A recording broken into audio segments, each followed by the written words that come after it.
while we get going, realize that what we're going to be talking about today are obviously a number of different things from our good friends at Genelec. For anybody who hasn't met me before, I do see most people recognize them. My name is Tom Talbot, and I'm the Director of Technology here at Rule Boston Camera. And our learning lab's been going on for almost 2 years now. And we hope that for the community it's been a useful resource. We hope that everybody finds subjects that they're interested in, and when they see a subject they're interested in, they come on in and join us. So we try to mix it up quite a bit and talk about a lot of different subjects. And to be honest, one of the things I think we emphasize on a day in, day out basis, but we should not underestimate, is the power and the importance of audio in the moving picture. Right? To some, you may actually realize after you go to a movie theater, you watch a movie that you're impressed with, you watch some documentary, you watch something else on television, and in fact what moves you more often than picture is the experience of the sound. And there's a whole science and a whole industry revolving around that. And again, for our conversation very often, we're so preoccupied with the technology of the moving picture that we need to talk more about the science and the technology and the artistry for the sound experience. And so today we're really happy to have with us Paul Stewart from Genelec, who will be talking to us in a lot of detail about a lot of these things.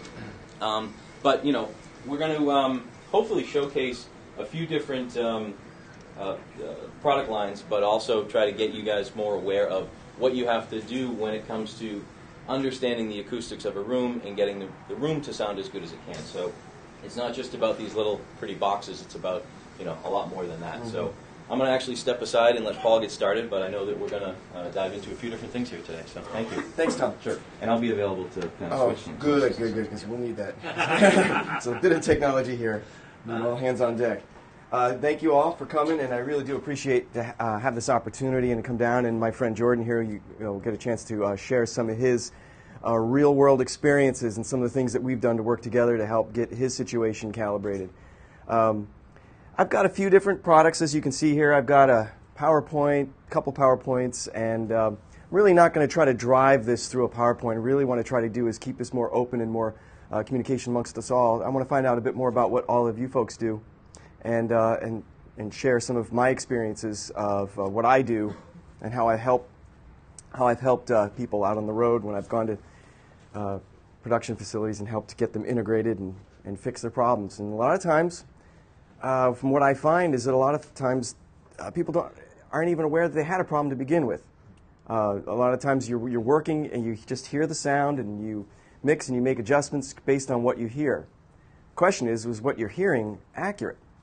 And you may have the best speakers in the world, but if they're not sitting in the room correctly, the issues that occur, some of the things that we're going to display here, can really make a mess of things. And I always have to say hats off to people that do a great job when they're faced in that adversity and they get it done. It's pretty impressive. And as you'll see, I'm going to pull up some response charts of some of the studios I've been to. I'm trying not to name names because it's not a good thing to do, but just to show kind of situations you can be in. So what we're really talking about here is calibrating. I work for Genelec. I've been with Genelec for 5 years, and my role has been to travel the country, go out, do kind of trainings for our dealers, events like this, but mostly get out to the customers and calibrate these to get these things integrated into the room right.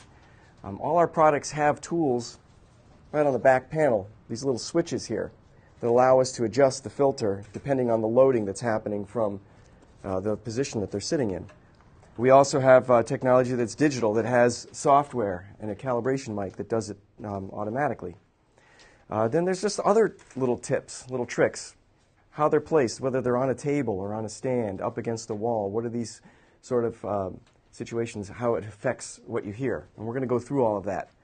So this PowerPoint here, it says Introduction to Calibration, Basic Phenomena which affects the sound field. So, why do we calibrate? And the reality is this next slide right here. Sound travels in many directions, and I just zoomed in and now I can't back out. Tom, if you can, sure. How do I? Apologies, we're having some technical difficulties getting it to the big screen, so if you want to maybe I'll keep it. Just to get out of that. Yeah, maybe I'll try not to.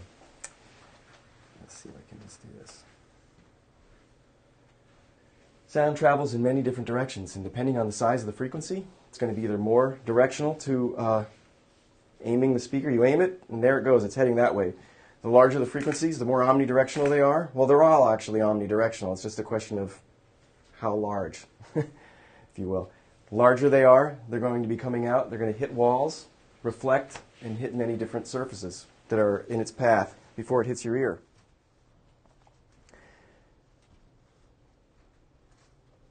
So, for example, 100 hertz is over 11 feet long. There's a basic rule to the projection of any driver, and that is that if you take its diameter and 2x that diameter is about roughly the first frequency that starts to become directional out of a driver. So in this example, we're saying that if you have a driver that's capable of directing 100 hertz, it would have to be about an 11-foot driver in order to be directional, and that's not going to be something that you can actually find. So these are sort of some of the things that we have to deal with. The other thing is masking effects. Certain frequencies, if they're severely elevated, a lower frequency, if you have, let's say, in this example here, 80 hertz, where are we at?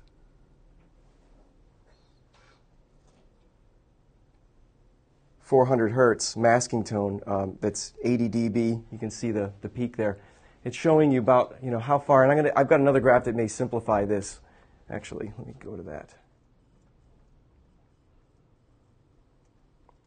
That wasn't in this. May I jump in? Yeah. I think one of the things that Paul's getting to about the sound, the bouncing around stuff, is it's not just about the stuff that you hear coming directly out of the speaker to your ear. All the stuff that bounces around comes back to your ear at a different time, right? And because it's at a different time, if you think about these things as though they were sine waves, right, of simple, nice oscillation, which of course they aren't, but I guess I must have done it more than once. When they show up at your ear at different times, then the peaks and troughs are not in the same place, right? And so what you end up, and this is kind of going back to our high school physics, is either cancellation or reinforcement, right? If you have two ups at the same place, you get something that's twice as big. If you have an up meet a down, then you get zero, right? So the problem is that the reflections of the sound off the room and ups adding and downs subtracting are the simplest scenario, right? You've got everything in between as well. That's the problem, is that suddenly what you're hearing is no longer what's coming out of the speaker, but the combination of what you hear out of the speaker and everything that bounces around. So what you're hearing is not necessarily what's truly on your recording. It's the effect of the room and the placement of the speakers on what's getting to your ear, right? So the environment in which you're listening to can radically affect what it is that's actually your perception of what's actually coming out of the box. Very good. Thank you for simplifying. Try. I was getting a little technical and fighting through some technology here. And just to give you a little quick, this is a better visual. If you look at this frequency response, that's basically what we're looking at here. And we look at this light shining down. So imagine this is a huge mountain and these are little valleys, and the sun is coming up and casting this shadow over all of these valleys. Well, that's exactly what's happening at this frequency. It's masking over a lot of information. So if you've got some boost here at 40 hertz, and if you look at how far that boost at that amplitude is masking out well over 1,000 hertz, I mean, that's a body of information right there. That's a ton of information. And that you'll be battling with that all day long. You'll see where people will have several speakers that they're switching back and forth to kind of listen to sort of, and each speaker is giving, if it's not calibrated, is giving you a different picture. So what's real? And you kind of fight that all day long. In its simplest term, this masking thing can be said, a really loud sound distracts you from quieter sounds, right? So if you have a really loud sound down here at this frequency, whoops, that's not good, right? Your ear is going to hear that. Our hearing as human beings is not linear, meaning we don't hear everything equally. Okay, so loud sounds are going to distract us from the quiet sounds, right? So this thing being too loud is going to make it hard for us to hear this stuff that's too quiet. Very good. More basic shot here. Let's take a look at what happens to a speaker when it's being loaded by a boundary. If we have a reference monitor, if it's sitting free field, we expect it to be flat. One wall, if it's up against a wall, let's say it's on a stand, it's up against the wall, you can expect there to be about 6 dB of gain in the low end. If you have 2 surfaces, you can expect there to be about 12 dB of gain. And 3 surfaces there, you can see if it's in the corner, you've got 18 dB of gain. That's quite a bit. And in some cases, you can take advantage of that if it's a subwoofer and you need to actually help project it in the room, where you can take advantage of these boundary issues.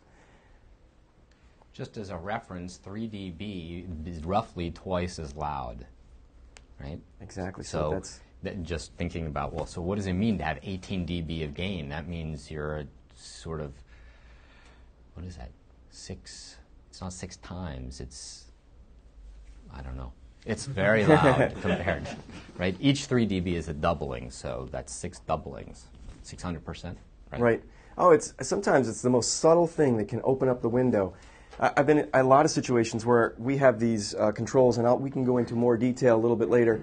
What we have is what we call a bass tilt, which actually will work on each speaker a little differently depending on its crossover point. But basically taking this information and bringing it down in 2 dB increments. And sometimes it's just that subtle 2 dB little switch. You flip that one little switch, but 2 dB can open up the window incredibly. You get a lot more information just from that one little move. You're basically just trying to take down perhaps maybe one peak that might be masking over, and if you just get it down that little bit, all of a sudden everything else opens up. So I'm curious to know, if anybody cares to speak out here, a little bit more about who's in the room, what you folks all do. Anybody want to? So I guess by show of hands, how many people are, on the production side, shooters, DPs or directors? How many people are dealing with post-production, editors? How many are concentrating on audio as part of their job? Yeah. And I would imagine for the rest of you, everybody else wants to know more about audio as it relates to their craft. Okay. Thank you. That's exactly what I wanted to hear.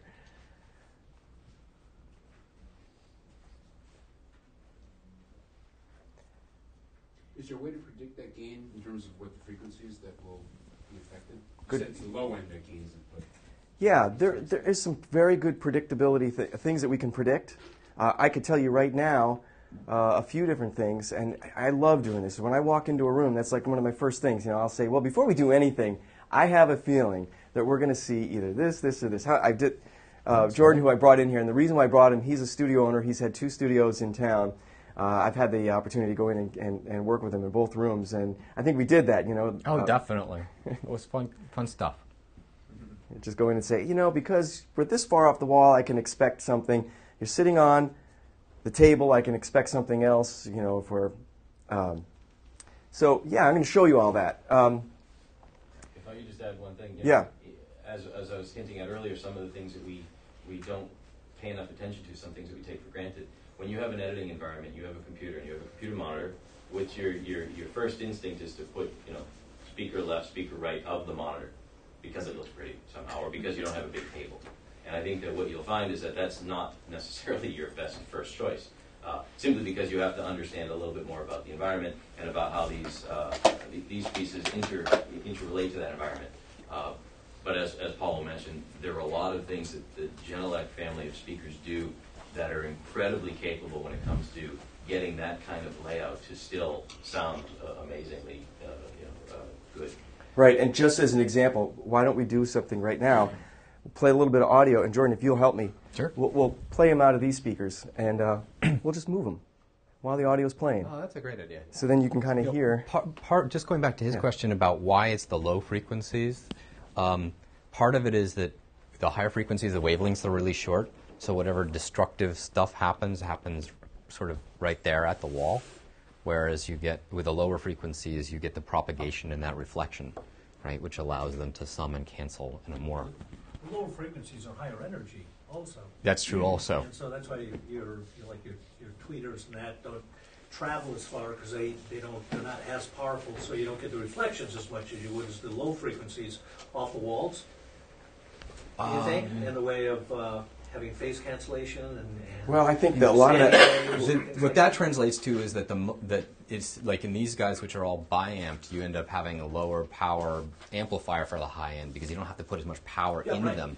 But I'm not sure that actually affects what happens with the reflections off the boundaries. I think sometimes, a lot of the times, it has to do with the material in the room.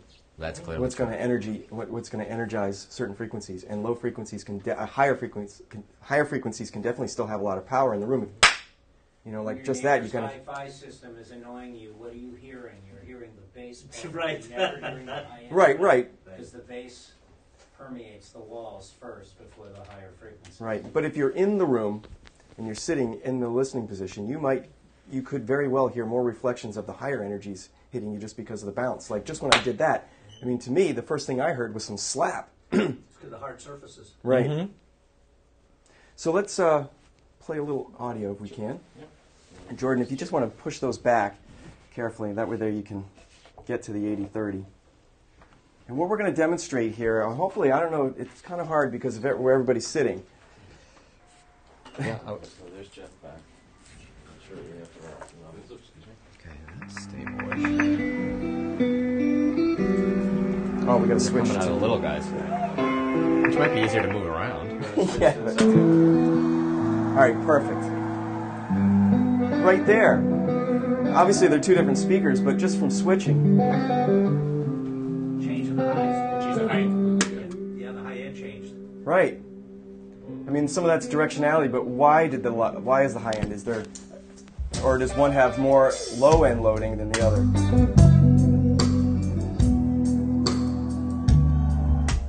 Okay, so going to these now.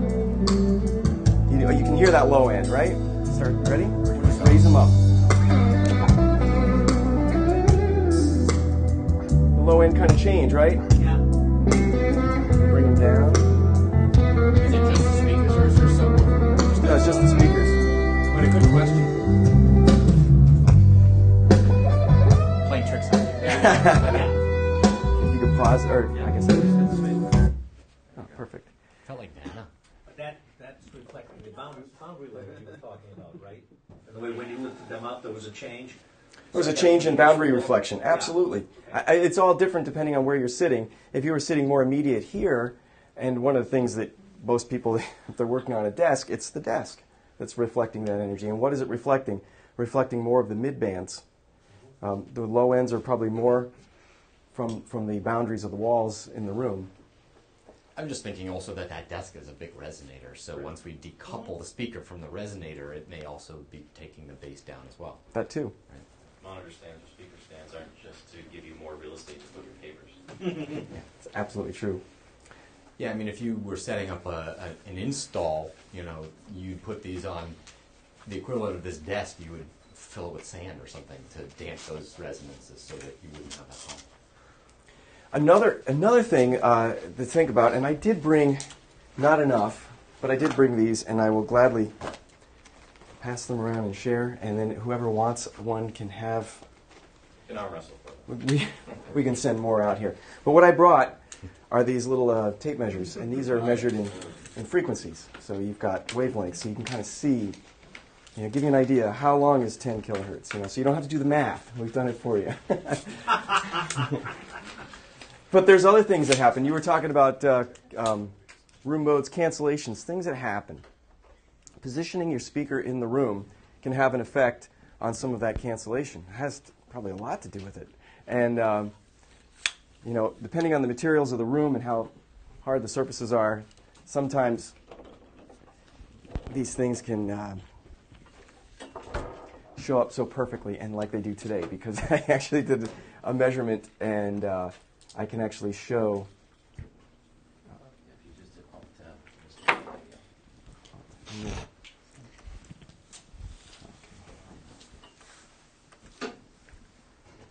I don't know about the base extension on these.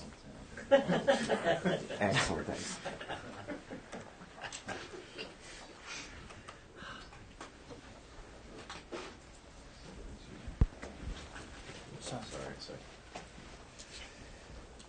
All right, so everybody can see this chart over here. It's kind of hard to visual, but and I'll show you this technology in a little bit, but when you see this red line, this is actually the response of that sweep I did earlier. I had the microphone right in the room here. I did a sweep. And see this huge reflection right here from 80 hertz, 70 hertz, 60 hertz, all the way up to about 800. And a lot of that has to do with this very table right here, just from this situation.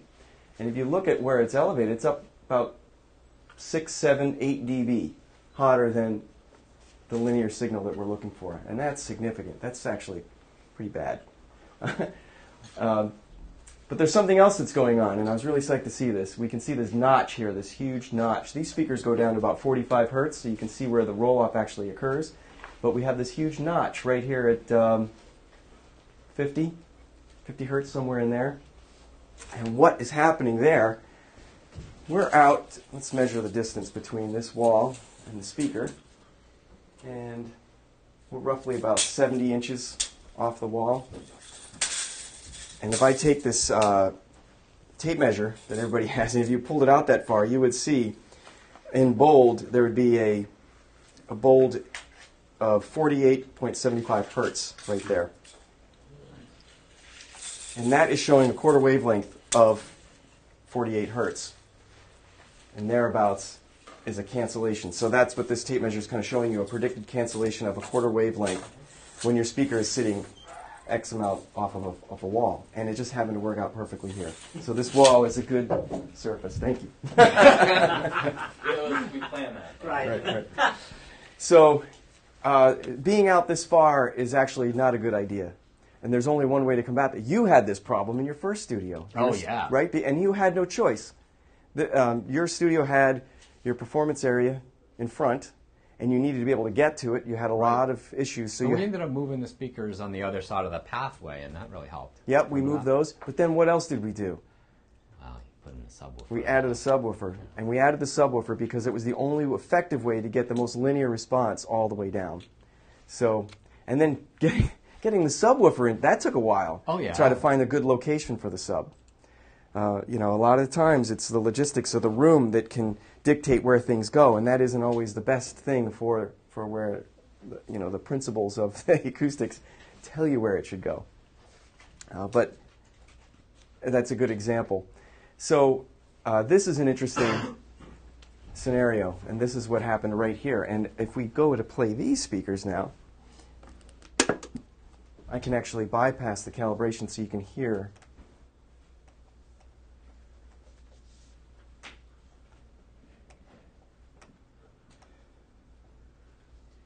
You mean you're able to compensate for that frequency response when you say calibrate? Right.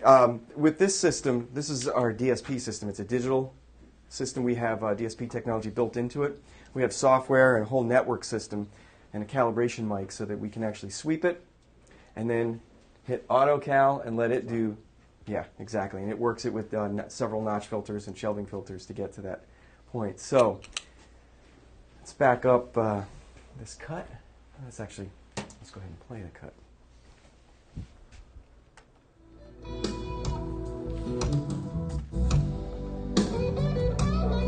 So that's without the calibration. The little ones? Nope, these guys here. Now I calibrated right here, so if anybody wanted to come up and take a listen right here at this point, go right ahead.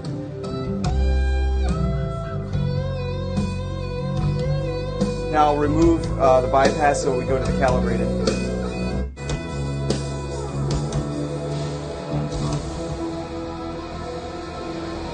Pretty impressive. I mean, right even from where I'm sitting, which is not direct, I could hear that beater.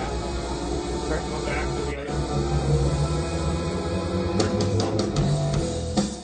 the Just the beater on the kick drum.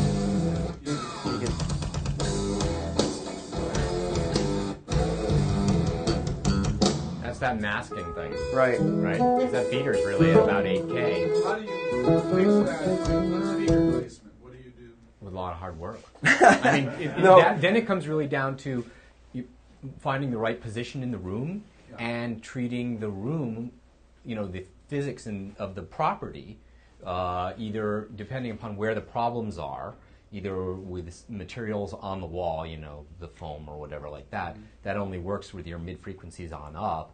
And if you're talking about low frequencies, then you're talking about bass trapping, which is sort of a real estate intensive thing, and it uses mass and damped resonators to achieve. So this DSP stuff is pretty impressive. Yeah, I mean, even with our analog products, we have those bass tilts, and we can do a lot. But this really gets in, and especially in a situation where you can't move things. And I know for video, for visual, it's always a problem, because everywhere I've ever been. You get a space, you rent a space, you own a space, you're given a space. And use this room as an example. If we were forced to exist in this room, there are a lot of limitations to this room, and it's that compromise of time, energy, and understanding up against technology that's really built to solve a lot of your problems. Right, and I don't know how many of you work for larger broadcast corporations, but every time I've gone to some of those, and I try to make well, how about we move? Oh, wait a minute, hold on. We got to go down the hall. We got to go talk to them. It's got to go through the whole thing. But in this situation, it's really a better idea, as we talked about stands. If we got these up and got them off of the surface, we would minimize that reflection dramatically. I mean, we could really do a lot just by repositioning. A lot of the things that get in the way are the immediate surfaces. I mean, low-end room, the higher the frequency, the smaller the length, the less interaction, but more to the immediate reaction of the surfaces and things that are around you. Racks, equipment, screens, visuals. These are the things that kind of get in the way, especially in surround. I mean, this has been the biggest problem I have. It's like when there's a big screen and the center channel either gets forced up top or gets forced down below, and it's not even in the sound field anymore. You can hear it. If you go from left, center, right, you can hear it kind of drop. And that's always a problem. I've been in rooms where I've had to calibrate it, try to calibrate that top speaker way up here, and no matter what, I'm never going to get it to sound like these. And the engineer's like, well, no, you got to do more. I'm like, I can't. This is what it is. So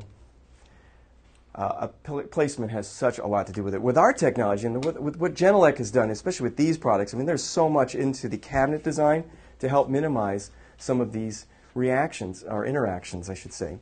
If you notice, like all of our tweeters here are housed in this little bevel, and this is what we call our directivity control waveguide. And this is helping to steer this energy to match it at the point where this lower driver is directional, so to match the directivity of the two drivers. Remember what I was saying about in the beginning about drivers, and if you take that basic rule of their diameter, and if you 2x the diameter of any driver. So if I take this, and it's about 6.5 inches, I flip my tape measure over, and you can see that's somewhere about 2 kilohertz. So if I 2x that, we're about 1.5, 900 hertz, somewhere in there, without doing the math, as I'm moving quickly through that thought. So the first signal that starts to become directional, you could figure, is about 900 hertz as it starts to get here. And as you move up, and then you get to this driver, and if you take the 2x of that, it's about a 1-inch tweeter, and so we'd say somewhere around 5K, let's say for argument's sake 5K. So at 5K, this driver starts to get directional. Well, our crossover point here is somewhere around 3.5. So at 3.5, we're still pretty wide open on this driver. But yet we're getting very directional here. So what would happen if we didn't have this is that you would start to hear these signals hitting the cabinet. We'd have some interaction with the cabinet. And as you move your head around, you would get a different response based on the reflections coming off the cabinet. And you could start to hear that separation between the drivers. So what this is doing is matching that. So it goes straight on up. And it really does enhance that imaging. It gives it a much more natural, neutral image. And it's very hard, much more harder to distinguish the separation when you're moving around. Because let's face it, as we work, we're not sitting completely fixed. We're constantly moving our head around, moving knobs and doing things. Did you see there was a company that a competitor, shall we say? They were still in R&D, but they had come up with this idea that on the front of their speakers they had like little bullseye, a little crosshair that they had developed so that it was sonically transparent. But when you were sitting at your desk, these were designed to be sort of on the side of your computer monitor, and that you would look at them and figure out if you could see the bullseye, and then your head was just in the right place. It was just like, yeah, that's not going to fly. They were not happy with me. Yeah, that wouldn't. And is that product out now? I don't think so. I was just kept thinking that they should put your head in like a little stereotactic vice, bolt your head down, and then you could mix, Yeah. Yeah, without moving. Just motorize the drivers. Well, now that's Yes. an interesting Move your head idea. around the What's drivers. interesting about that is the relying on your eyes instead of your ears to hear. Yeah. So like because a lot of the stuff hearing is a refined. You're trained to be able to hear. Most people, a lot of people, are not going to be able to hear a lot of the really refined differences in sound. But you guys, who are sound engineers, and people who are trained musicians, and people who really know sound, are going to be able to hear. We rely more on our eyes, True. and so It's not a bad place to start, though. I mean, if you take a rule of thumb, just putting them on the table there, there's only one set of speakers that sort of starts being in the right position, and that's the ones in the middle, the 80-30s. Well, my ears are right at the top of the woofer and below the tweeter. I'm in the ballpark of having them in the right position. Little guys in the bottom, they're too low for everybody in the room right now. Right. They should all be lifted up. And the big guys are just slightly high. So if you use that to start with, you're sort of there, and then that's when your ears take over. I think, part of it is what I've uncovered is when I go places and think, I said, if I just start to get people to think about it, that sets the ball going. And next thing you know, you're paying more attention to it. And as you said, Dave, I mean, these are below your ear. I was at my friend's studio, and I'm like, I could definitely help you. We don't have anything to calibrate it, but I could definitely help you. And he's like, well, what could we do? I'm like, well, first thing, I'm going to aim these at your ear. I just picked them up. Are you kidding me? Yeah, that's, On the bottom of those, there's a 1/4-20 pin, or there's one in the back.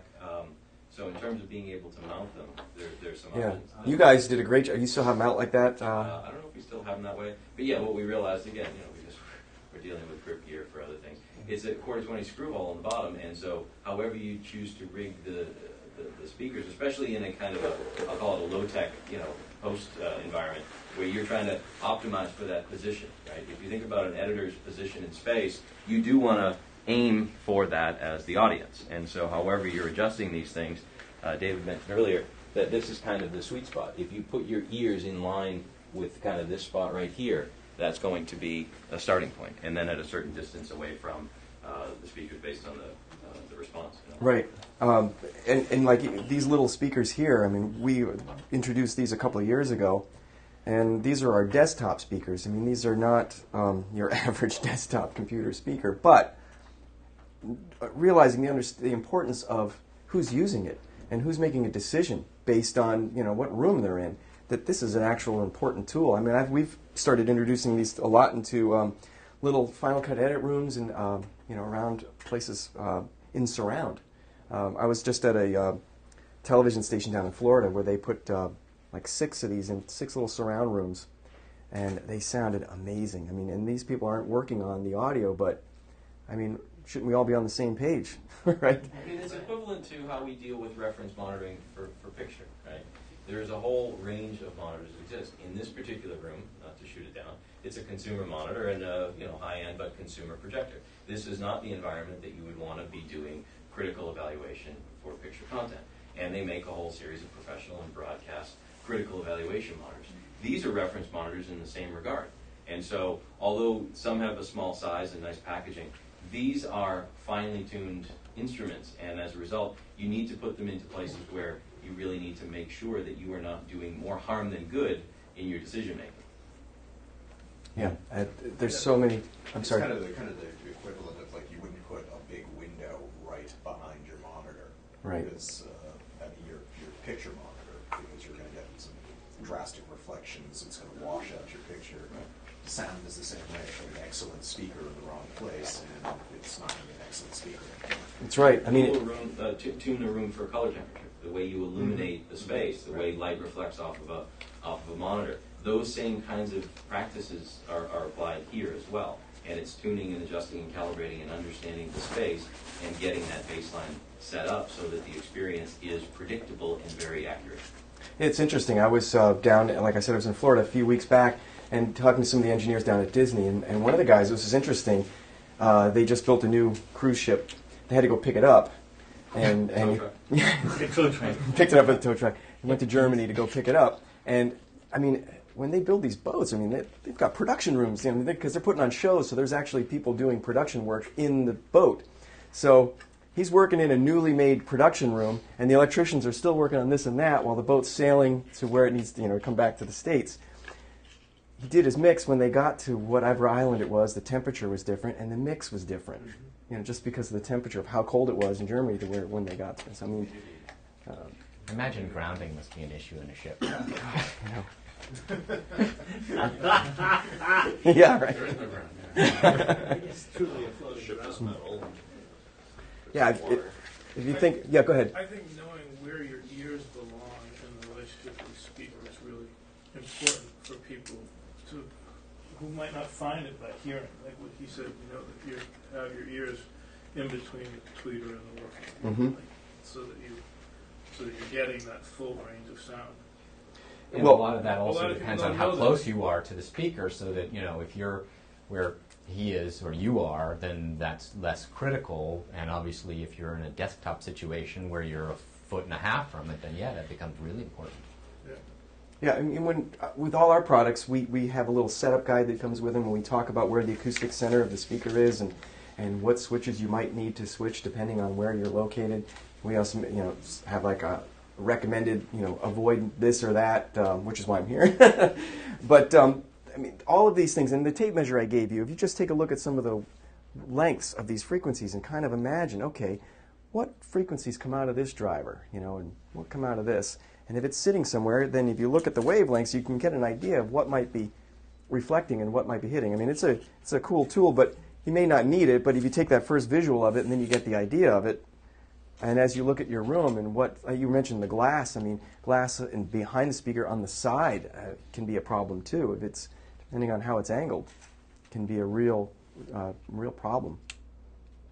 I don't know if you want to discuss this now, but some of what we're talking about is how would you approach an installed room, and then some of it we're talking about stuff that's sort of like using the capabilities of these speakers to kind of make up for a more ad hoc arrangement, like your Final Cut room or whatever.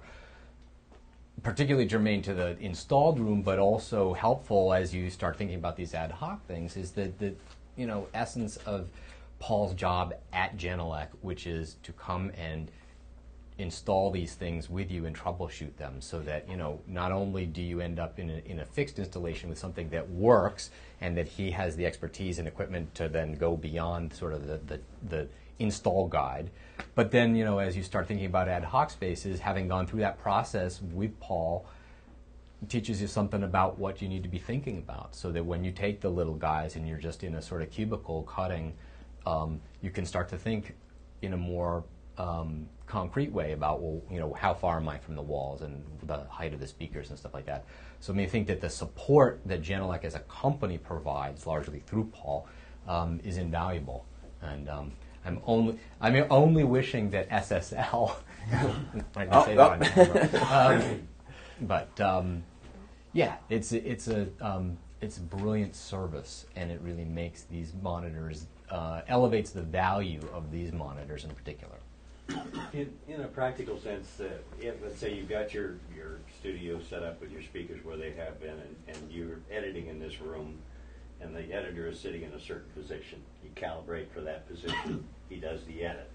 Then there's a chorus of clients that come in and want to hear the production. Would it make sense to then recalibrate where they're going to be listening from? Well, that's a great question, and that you're right. I mean, two sets of speakers, or maybe if you have our digital speakers, the beauty of this is that we can have multiple positions. Like I did that calibration over here. We could do another one back there. Well, that's what I'm saying. Yeah, for the screening.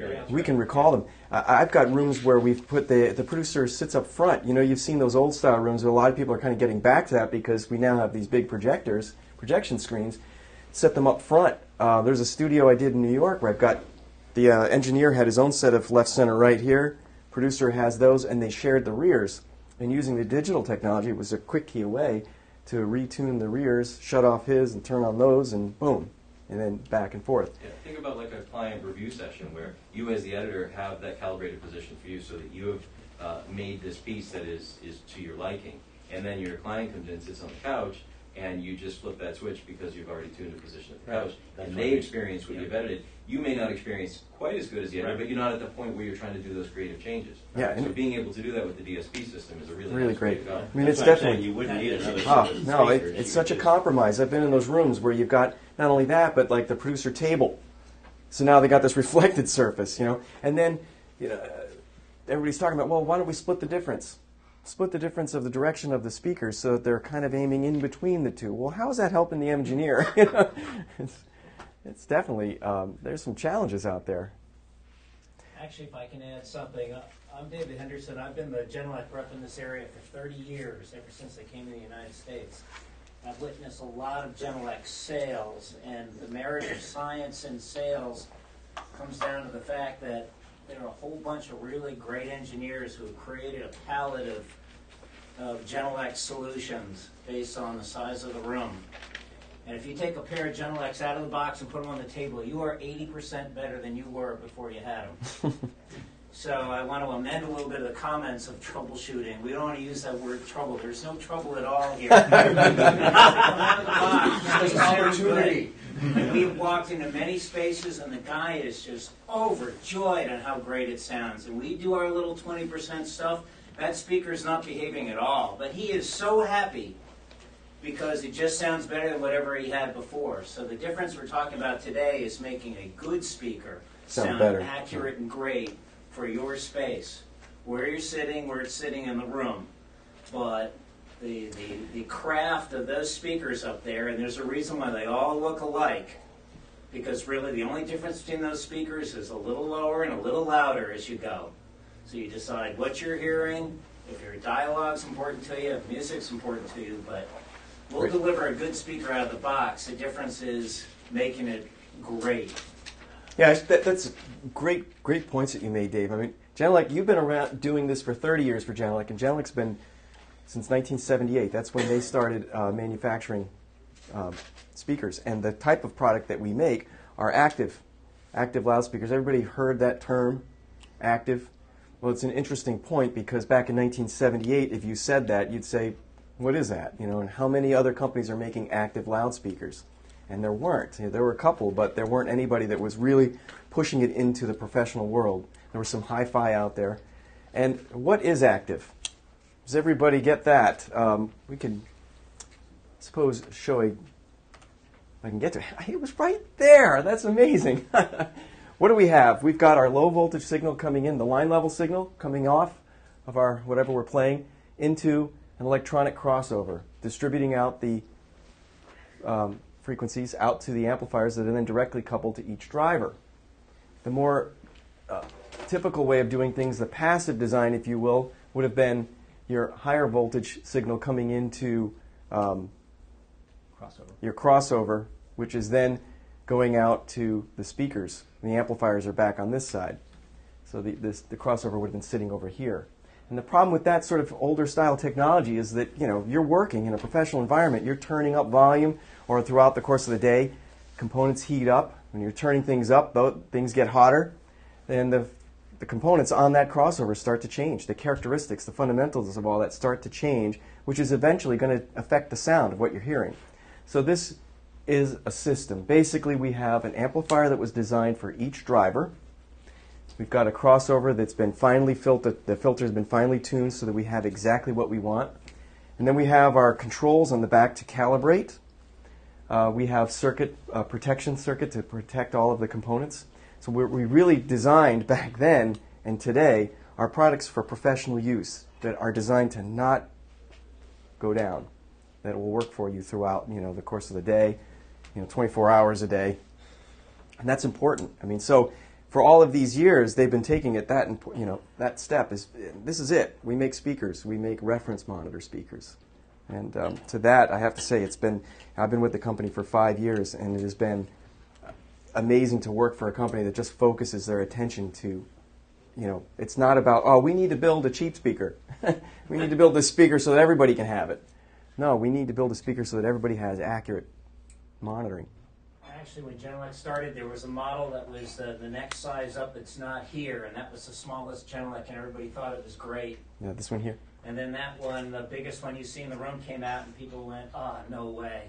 You can't be building it the same way you build the other one, and sure enough. And then the next one came out, and there's actually one missing between the smallest one.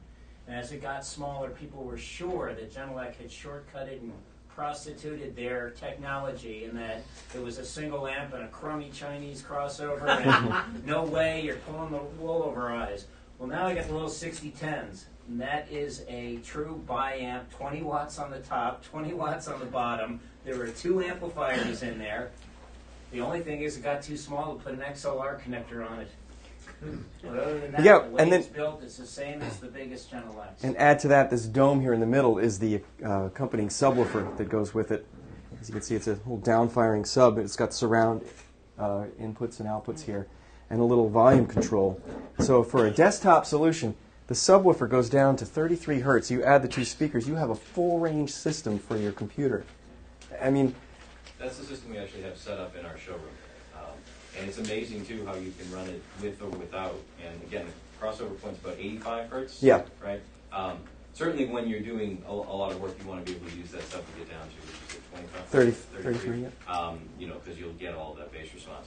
But even the 2 by themselves are amazingly capable at 85 and above. What does that retail for? $1,500. Yeah, I'm pretty sure we have pricing in the lobby on those. I wanted to Yeah, check. yep. Yeah, that with the subwoofer, I mean, it's a great combination. And then, like I said, you can go up into surround. You just mentioned, too, the controller, too, which is, you know, as a little piece of technology, a beautifully elegant Well, volume control. Exactly. So we have this.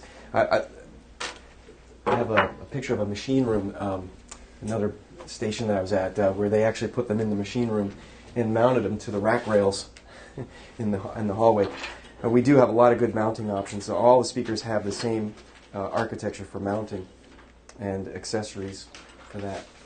And travel bags. Where is that? A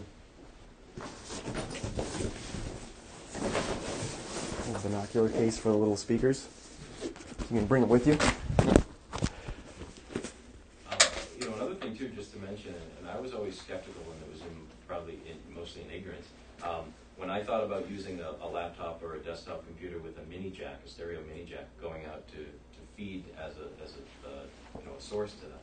And I don't know if you could address that a little bit, but certainly for a lot of portable mobile applications, you can find that driving right out of a computer is still going to give you a pretty good to very good signal, again, because of driving distance and other things that have nothing to do with the integrity of the total signal. Well, you know, it was really designed for the demand. I mean, what's going on these days? I mean, production work is getting done in smaller and smaller places and getting done in systems that, 10 years ago you wouldn't even thought of. I mean, it's just incredible where technology has come over the years, and you take a look back and you realize how much has changed in such a short period of time. Even with speakers. I mean, when I tell you that this sub goes down to 33 hertz, it may not ring out right now, but if you went back in time not that far long ago and decided you wanted to go buy a subwoofer and find out how low they went, you'd be surprised. I mean, 33 hertz to come out of that little box, that's incredible. I mean, our big subs were going down that low 10 years ago, so it's pretty impressive. I think people also have misnomers about subwoofers being high energy, boom, boom, bang, bang. And really what it is, it's low frequency extension. It's the bottom end of listening to a car door shut, or it's sound effects in a movie of walking across a wooden floor and the heel hitting real hard. The bottom end, your ear senses that, and that's all part of the LF. And it's not a matter of how loud, it's just the representation of the scope of the sound. And that's right, and it should be that natural extension going down. I've talked to so many people where they say, I can't work with a subwoofer, I don't work with them. Well, it's because it probably wasn't set up correctly, because you don't want that boom. You want to hear just that natural extension, and it should sound like everything else coming at you. And, And that's another important point getting to the setup of things, is that, if you have a subwoofer and you don't set it up properly, now I'm not even talking about putting it in the room, but, there has to be a crossover between your main monitors and the subwoofer, right? And if you don't set that properly, you're going to end up with an overlap so that certain low frequencies are going to get played by both systems and be amplified. And then so when you get this stuff that's boomy and mushy and not appropriate, the Genelec systems use active crossovers so that your signal goes in, for example, to that large subwoofer and then out to your mains so that you're already set up to get the right stuff out, so there isn't that kind of unprepared reinforcement stuff. You know what I'm saying? So, like, you know, all these people who are saying, oh, yeah, my home system sounds muddy and terrible, or whatever, that's just because you just plugged your signal right into the subwoofer without setting the crossover so that the transition from the sub into your mains is appropriate, right? You're looking for flat and lower, as Dave is saying, right, not some sort of jacked up low end. It's not intended to be a car kicker box, right? And like in your case with your last room, you know, or the reason why we added the subwoofer at that time was because you needed it in order to get the better response in the low end, because you couldn't get it because of the location of the speakers.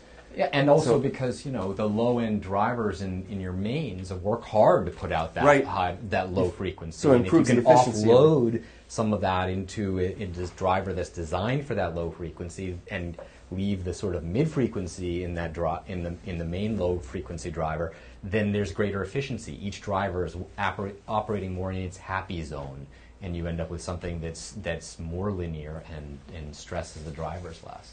I'm just curious, when you create a mix that's like perfect in the studio with these amazing, outrageous speakers and sound, and everything is balanced perfectly with the subwoofer and everything, and then you bring it into an inferior system and you listen to it and it changes, mm-hmm, right? So I've always wondered, like, what is that? What's happening in that change? Are things being dropped out? Are things and how do you balance for that? Because most people, you just hit the nail on the head of so much of what we do, you know. That's why people own Yamaha NS10s. That's why the NS10 became famous. Not a great sounding speaker, but it sounds like the average of where everybody's going to listen to their product. I remember being down at Sonolis, and they did 3 mixes: the Great Mix, the NS10 mix, then they did the car stereo mix, and all the engineers would drive out in the car and listen to it in a car stereo with the windows open and see how it sounded, because they knew that the majority of people, that's the way they're going to listen to it. Frequencies are gone and all that stuff. That's how they're going to hear it. But that being said, though, put it on a mono, little crappy speaker. So but what happens? Like, I'm just wondering. Well, physically, what's happening? How do you account for that? Well, the only way to really account for that is, I mean, essentially, when you're mixing, you've got two competing goals, right? You've got, I want my monitors to be the best and most accurate so I can really hear what's going on and address specific problems or enhance things that need to be enhanced. And that's really what this system is designed for. In theory, if you get a really good system in a really well-tuned room where you're hearing accuracy, then you could say, look, my room is the gold standard, and if I go into the real world, then it's sort of the real world's problem, right? But we also know that isn't, saying it's their problem doesn't really take it off your plate. That is to say, you still have to sound reasonably good in bad environments. And so you have to have your truth monitors, and then you have to have your real world monitors. You have to have something that's crappy, and most of us then, like, you know, if you're talking about a DVD of a film or something, you take the, you know, daily home and you put it on your home stereo. You know what? I went and I bought a home theater system that was deliberately neither really crappy but neither high end either, so that it was very average, and I listened to a lot of stuff on that. But let's go back to what do you look for in a relationship when you're actually doing this stuff? Consistency. I mean, just like picture editing, when you're trying to correct for white balance problems, and especially in a multi-camera environment, the reference environment says, I trust the floor, I trust my room, I trust the space that I'm working in. And as a result, all of my decisions to bring consistency to the production are done in that space. And so the same holds true here. If the goal is make sure that all of my adjustments, anything that I'm doing, I'm tuning, I'm playing with the sound, is a predictable, consistent result, then I don't have to care so much about every other inferior playback. I can tell you my stuff, from shot to shot, from beginning to end, is going to be experienced the same way.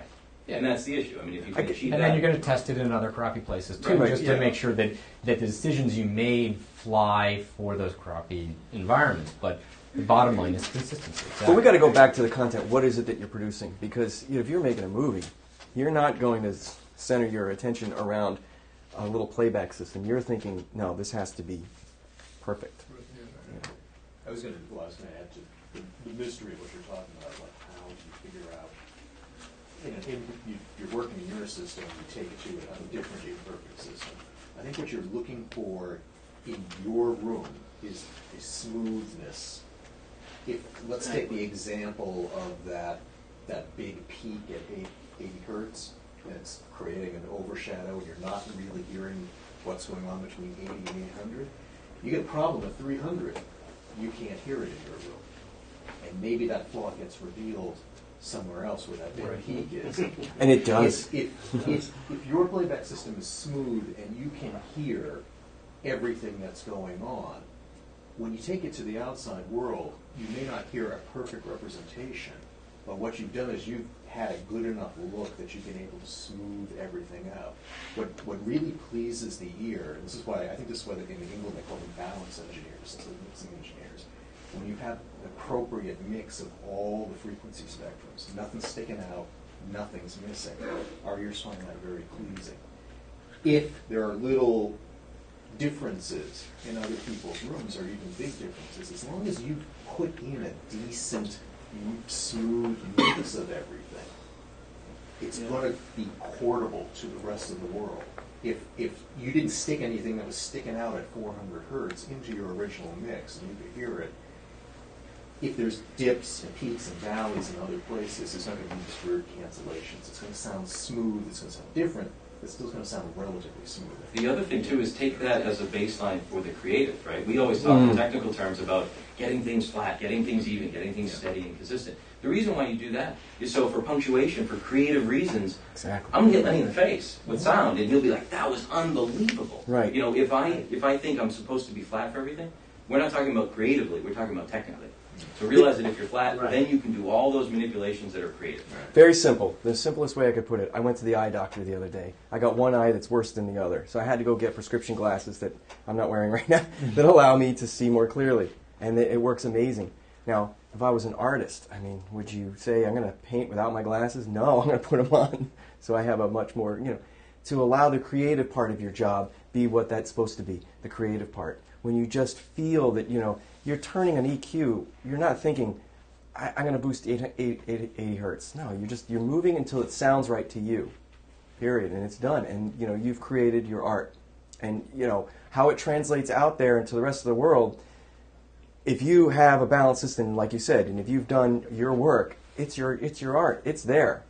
And it'll be interpreted how it is when it gets out to whoever's system. When I go out to my car, I know that I already have to turn down my bass like a couple of dB because of the way it booms in the car. That's my car, Not everybody thinks that way, but going back to the point of not everybody's listening that way either, 10 years ago, Genelec was pretty much in the professional domain.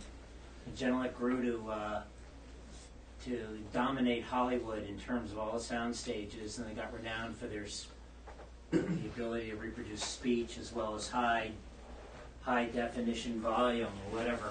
And a lot of people started to do voiceover work, and we started to get calls from famous actors, Robin Williams, Nick Cage, or whatever, who sat in front of these speakers all day and they just enjoyed them and brought them home. And it kind of forced Genelec's hand to get into the home theater business. But when they actively started to pursue that, the first comments we got out of the home theater guys, well, geez, these don't have that warm brown sound. Or they don't have that color I'm used to and the whole point of the speaker was that we were a completely neutral reference, that we are not adding any bias whatsoever, that it's going to tell you exactly what you recorded with that shotgun mic on location, down in Boston Common there, and then it's for you to change it and manipulate it as you see fit. They got it. Took them a few years, but they got it. For practical purposes, though, let's get back to reality here. You do this great mix, and it sounds great in your studio. And let's say you do have a limited where your program's going to show. Let's say you've got an independent film you're going to show in just a certain number of theaters. Is there somebody out there, or Genelec, or some piece of equipment or software, where you can go to the selected houses where it's going to show, listen to a test play, and then tweak their surround sound so it sounds as close to what you're going to be sending? Is there somebody that does that, a freelance guy with a bunch of bells and whistles and walks in and tunes a room? Oh, there are. I mean, I'm one of those people, go out and try to do it, but we're all shooting for the same thing. But we're all shooting for that same thing, linearity. This is an interesting thing because recently I was out at a company that makes slot machines. And they have composers that make all the music for the slot machines. And this is the whole weird world for me, but it was kind of cool. They were running into a problem where they take the mix and they go onto this other slot machine and it sounds nothing like that other slot machine, and it was like, right? So Slot machine people care. Slot machine people care. Hey, people are using that. It would be high budget for them, but So, but the importance was like, how, we're all writing, we're all working towards this goal, and we can't, and it's taking up time. So when I went out there, I was like, well, why don't we measure what the slot machines look like? And it was interesting because when I got to the measuring of the slot machines, the company that made the speakers had created a curve, and their curve was flat. When I measured it, it was flat. They were compensating. They must have been compensating for some of the reflections off of the slot machines. And so once we discovered that, there was a little boost in the low end to give it a little more thump. But now the composers who were mixing all this music had an idea, an understanding of what they were working towards. But the other thing that was interesting is that there were 12 engineers in 12 different control rooms. They were all different. So that was the problem. The problem was that they were all working in different rooms. It wasn't the source so much as it was how they were all working. And when we uncovered that, that changed everything. All right, now we know. That's the problem. But it doesn't, there's plenty of points to the paradox here. The difference between targeting your mix for a certain playback system versus complete portability in the real world. Like, I had the experience, I've been doing a lot of music for DVDs, and so for 10 years I've been like, okay, my big speakers and the TV speaker, crappy little 3-inch thing in the Sony 2. Make sure it's still good there. Yeah, I got all this great low end in the big speakers, but you know what? It's too much for the little speaker. I got to make a compromise here because I don't know what people are going to listen back. Well, just 2 weeks ago, I was sitting down at my laptop and I suddenly looked at the thing and went, oh boy, how many people are watching my mixes, listening to my mixes on a couple of 1.5 inch? It's gotten even worse, In the meantime, people with speakers and TV has gotten bigger. The gamut has gotten even larger nowadays. But then you've got a slot machine. It's like, oh, get the slot machine to the engineers and have them play it back right there and check their mix before it gets deployed in the field. It's exactly the opposite thing, where your mix is so targeted that you really should just say, hey, the slot machine is my speaker system. I'm going to mix here and make sure the speaker is there. It's part of the craft of what we're doing. It's part of what we're up against. You're mixing that independent film. Well, who's going to see it where? They're going to look at it on their laptop? Is this going to be shown in a theater? How are you going to make these decisions? It's going to go over Netflix.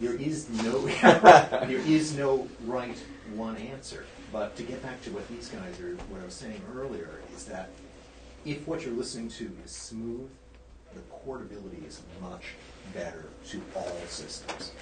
The irony is that back to what you were asking is like, back in the day when people went to theaters to see a film and that was sort of the only way you could see something, that constrained the listening environment. And so it might not have been Paul who was focusing on making the working environment linear, but there were people who were installing theaters who were making those environments linear, or that was the goal, and subject to the availability of funds and the architecture. But the point was that here we had a work environment and a listening environment that had similar goals.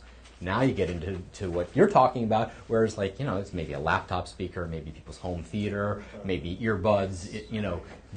There is no sort of professional listening environment anymore. So you just kind of do the best you can. And now, every room, everybody's home has got a surround system in it. And even that, it's like, I watch a movie, I'm like, what happened to the rear channel? So like my kids knocked over one of the rears and didn't put it back in the right position. Yeah. You know, and this is like, it's so frustrating. Well, you know, coming from. At least the cat. I was doesn't in choose somebody's house the other day, and they had the left, center, and right pretty much where it belonged. The left surround was directly behind them, and the right surround was over here. So the point of the linear thing is probably your safest bet, because if anything on a lesser or an inferior system, you're going to lose the bottom end of the lows and you're going to lose the tops. But as long as you're linear from the middle, going left and right or whatever, you're going to have a pretty safe universal sound for your product. Right, and that being said, symmetry is so important. You know, symmetry in the room. You know, like, are you sitting over? If you're sitting over in the corner of the room, one speaker is going to have more loading than another. If the distance between the left and the right and your ears are one's offset, one's going to get to you sooner. That's going to skew the imaging. All those things to pay attention to where you are. Yeah, well, you know. And that's just stereo. Don't even The worry rope. about surround at the moment. Right. Yeah. That's another art. Sure is. I mean, that's a big battle. Every place that I go where there's a surround room, you know, the doorway is right where the right rear channel needs to be, or the left rear channel. What do we do with it? Oh, we'll put it on a stand and then we'll move it. We'll move it to where? Where are you going to put it? Oh, they're usually way up high or something like that. But, you know, standards were written and then standards get broken and then that happens. It's a constant battle. But at least if you know what the standard is, and then again, if it's just fixed install where you're aware of the problems, you can kind of compensate for them.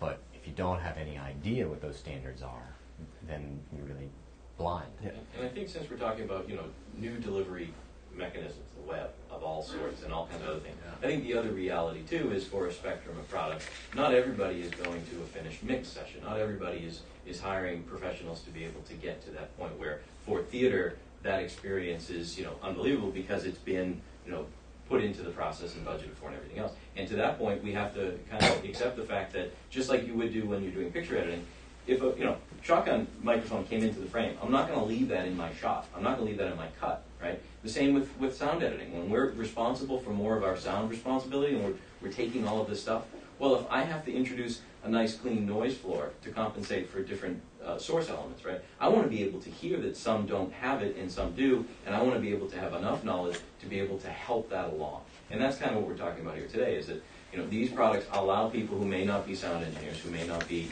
you know, hardcore professionals in the audio realm, to be able to try their best and achieve some audio editing, you know, in a world where, unfortunately, the one-man band is more common than we'd all like to admit. How many of you have had that experience where you've done a mix and then that film gets shown at the film festival through a set of EVs up in the corner, and suddenly you start hearing that the high end is changing at every cut? And you're the only one that can hear it. Well, no, what's dismaying is like you didn't hear it when you mixed it. Right. And whether it was in your Final Cut system or a separate thing. You didn't hear it there, but now all of a sudden it's being emphasized in a way that you never heard before, and you're like, what? Okay, now there's 400 people watching my film, and it sounds like crap. You know, that's why you want to be able to hear this stuff when you're doing the work. Yeah, that's a really interesting comment, though, and you're the only one that can hear it because it's like, you know, for. It was your baby. It was there, and you're in your own private hell. But you know, sitting there in the room. The reality, though, is that you may not have heard it, but you felt it. People feel these things, the emotion, right? I mean, like your point earlier that not everybody's qualified to hear it. Let's put a finer point on that. Everybody can hear it.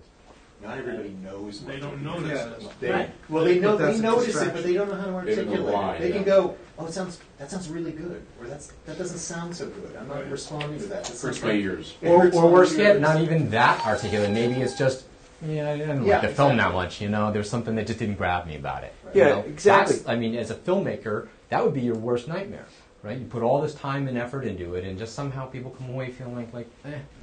We have our demo room up in Natick, and we're always setting up our systems up there to bring people up, and always looking for the big bang. You know, the movie that's got that one scene that's going to, like, you know, take your take your breath away. And I remember this one time where we brought in that Tom Cruise movie, War of the Worlds. We put that on, and I got it set up, and when the alien came out of the ground in that explosion, that first one, it scared the crap out of me, and I was like, I love the fact that it did that, and I knew that it did it because of the way the sound had hit me, because we had set it up, we'd taken the time. I brought that movie home to my crappy home, and I just didn't have the emotion. Didn't have it. I didn't feel the same way. So that's what I was getting to. Of course, like, you knew it coming then. So yeah, that might. Biased, but try putting on your favorite film and just muting the sound. Just turn it off. Just watch the picture. I mean, you're like, okay. It goes back to the Jaws scenario. Like the shark malfunction throughout the filming of the thing, so that they relied more heavily on the music. Yeah, you never saw the shark, but you heard it. You heard the dun dun dun, and that's what got you going. It wasn't until the last part of the movie that you saw the shark for the first time. But. I mean, But- I keep going back to picture to make comparisons. How many people are familiar with UPS Brown or Coca-Cola Red? Right? What if they said, I'm the only one that pays attention to that. I'm the only one that notices that brown. Let's just do it a little differently today. Right? That has such a strong association with us because their consistency of their color. They own, I think, I'm not 100% certain, but I think they own colors to some degree. I'm not sure how they do that. But when you think about sound the same way, that when you're embarrassed because you hear something that wasn't as good, you may hear more than others, but they're still experiencing things. And if they experience some of that, their walk away may be, that's okay. And that's not what your goal is. No, and to that, it's like all the places that I've ever gone to help people out and get them set up right. And the thing that always comes up is workflow, efficiency, how quickly you're able to get through the project, and that's ultimately the goal is to be able to get through it without any interruption. And the main producer comes back and makes a suggestion. You got to deal with that. That's a whole other story. So we didn't really do a lot of listening in here, and we do have some opportunity. And I didn't really want this to be too technical about technology, but perhaps another time through we can go into a little bit more about that. And if you're interested, that would be another thing. Because there's definitely some technologies here that I think are pretty fascinating, and if you're interested. I think what we'll do, open it up just for a minute to any technical questions, but I think what we'll do is we'll spend a little bit of time just calmly experiencing it, and that's the best way to go. So, yeah. Any questions? I know we have talked a lot about a lot of stuff. Anybody? No? When you're doing the calibration, does it use a series of tones? Is that what it's doing when it's calibrating? That's a fantastic question. There's a couple of different ways that I usually go about it, and as people that I work with go about it. My system, I have a calibration system on my laptop here where I actually do a sweep. It does a full range sweep. And then you get a response chart that comes up, and then I can make my either switches on the back or placement things, depending on what I see. The digital speakers, we have an auto calibration system, and I can show you how that works if you're all interested. We could do a little sweep in here. We did a position over here, so perhaps I could do another one a little bit in another position. But more to the simplest way, having reference material is so important. I was down with one of my reps down in Florida. We went to a studio, and he put on this Steely Dan song that the guy whose studio was, he's like, oh, why that song? He got annoyed that it was this Steely Dan song. He was so tired of it. We weren't listening to the song because we liked it. It was because it was a point of reference. And he knew how it should sound. The guy I was rolling with, he knew how that song sounded, and that's what he wanted to hear first. How does this room sound to me with that song? And why did we pick Steely Dan? Because those were some of the first early recordings that were just done so neutral, so flat, and just you could hear everything. So it's a good way to go. So back to that is like I have songs that I know really well, and I usually play those too because the microphone tells you one thing, but your ears tell you another. But then it makes sense that you'd want to use some neutral kind of tone system to calibrate with, not a piece of music. Yeah. The footage you're going to be editing, and then leave with freaking speakers alone. Isn't that what you want to do? Calibrate it and then do your mix? Yes. Yeah. You want to calibrate to get it there, but you have to have a point of reference in your own mind of what that room sounds like. When I walk into this room, what do I hear? I mean, this room's pretty well balanced, but no, it isn't. You heard that. I mean, and you feel it too when you walk in. And what was my other point here? I had with a piece of music, you're going to hear the acoustics of that recording. And you're going to reproduce. So that's not a reference. It's not a calibration. It's not a calibration. It is a reference in. So it's I mean, a you need mental- both. And you're not going to walk in and use the music as a way of calibrating. You need a suite for that, and you need some test measurements. Before and But after for that. having some idea of a particular piece of music, not the music you're going to work on, not your mix, but something that you know intimately, gives you a way of sort of judging the effects of the room on music, the musicality of your listening That's environment. some high end I've never heard before. Right, and- there's listen to the way the guitar's sticking out here. Right. Because you're familiar with this, that's telling you something about the new environment that you're in.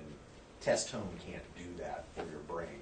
No, not right. But but to that, I've been in situations where we've just used the test tones from the software, like Pro Tools has a test tone generator you can put on there. Turn one speaker off because you can't do both at the same time. You're getting loading issues. So one speaker at a time, and just go up in octaves or go up, in 10 hertz increments and measure it, or just listen. And it's just such a fascinating thing when you hear 50 hertz, it's down here. 55, way up here. Yeah. 60, down here. What's going on? We've got cancellations. We've got, So it boosts. gives you the ballpark, and then you kind of fine tune with your reference song. Right. I mean, does everybody understand what we're talking about when we talk about a sweep? Just the frequency, from low to high, and we're measuring and monitoring everything in the middle.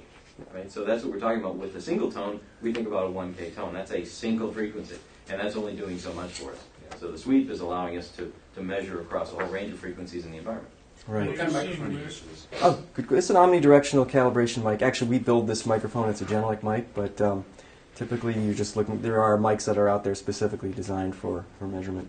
Just a very flat microphone. There's no coloration to it. And you're looking for what the changes are at a specific point in the room? Right.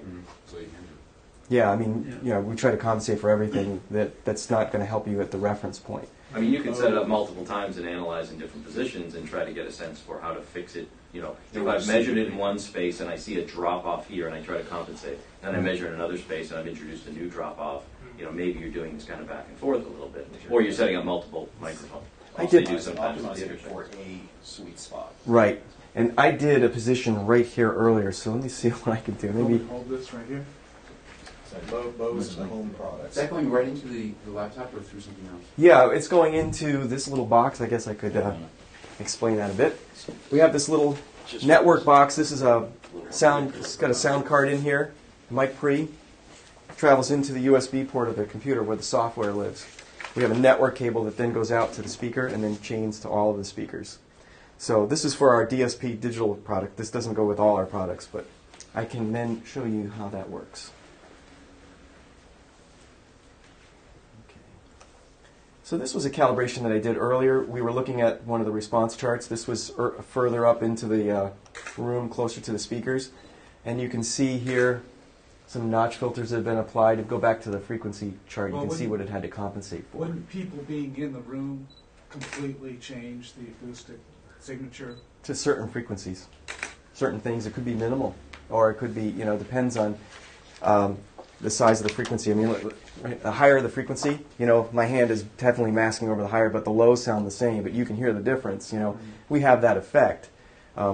Furniture has a big effect. A lot of times if you go in, I've done home theaters where the furniture hasn't come in yet. Well, we calibrate, but we got to come back when the couches and stuff come in because there's going to be an effect. This was done when the room was empty? No, this is when everybody's kind of walking in and people were talking. It wasn't that accurate, but I can tell you that some of it that I see is predictable. The notch, as I showed you with the tape measure, that is a definite happening.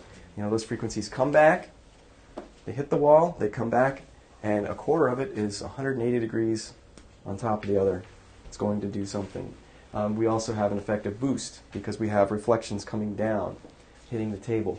And then you have direct source, reflected source, amplified. And that's what's showing there. So now we've moved the microphone. Maybe we should do a little more dramatic because we were here, over here. Maybe go that way. And, Tom, Yes. come in and close the door. Yep. What if you did it way over to the side? That's what I was just going to do. I was going Let me get you that stand. to. All right. So first of all, what's your prediction for me? We're going to have something loaded up. I can tell you that. It's probably going to be Actually, it may not be as bad as you think because those doors are probably, I mean, right, you've got the hall acting as a bass trap. Yeah, well, we're definitely going to see something spike. Something's going to be peaking, one more than the other, right? And left speaker, right speaker, which one do you think is going to have more of the reflection? Probably the one that's closer to it, right? This one's still going to have it because we're up, right? Sound travels in many different directions. This is a pressure maximum point. This is where the energy hits the wall and bounces off. I mean, think of billiards. When you do a bank shot, what happens when that ball hits the wall? I mean, it bounces back and it's a little bit faster.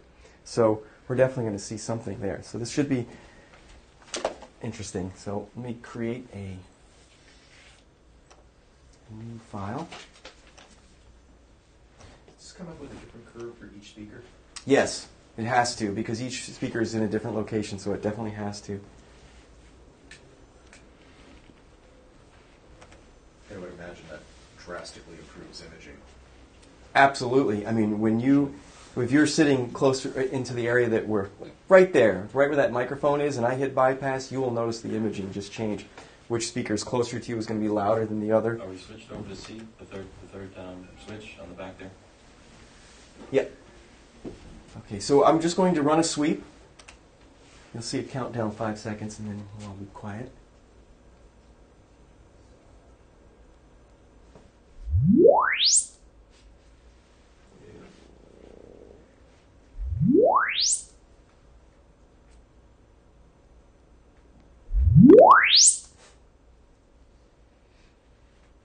Interesting. It rang twice, and typically it could be a number of things, right? It's further away, so maybe it needed a boost, but there could also have been some frequency that was down too low, and it needed to try to pull it up. So we probably see some sort of notch somewhere. That's a prediction.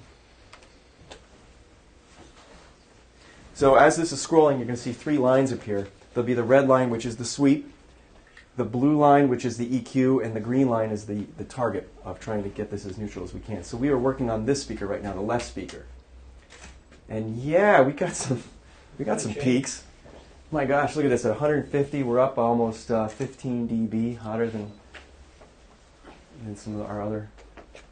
So everything below 700 hertz is pretty well amplified, but we do have some notches as well. So why is this continuing to change? Is it trying to do some iteration on what it should do to compensate? Yeah, it's working through the EQ, okay. the curves, and trying to find its.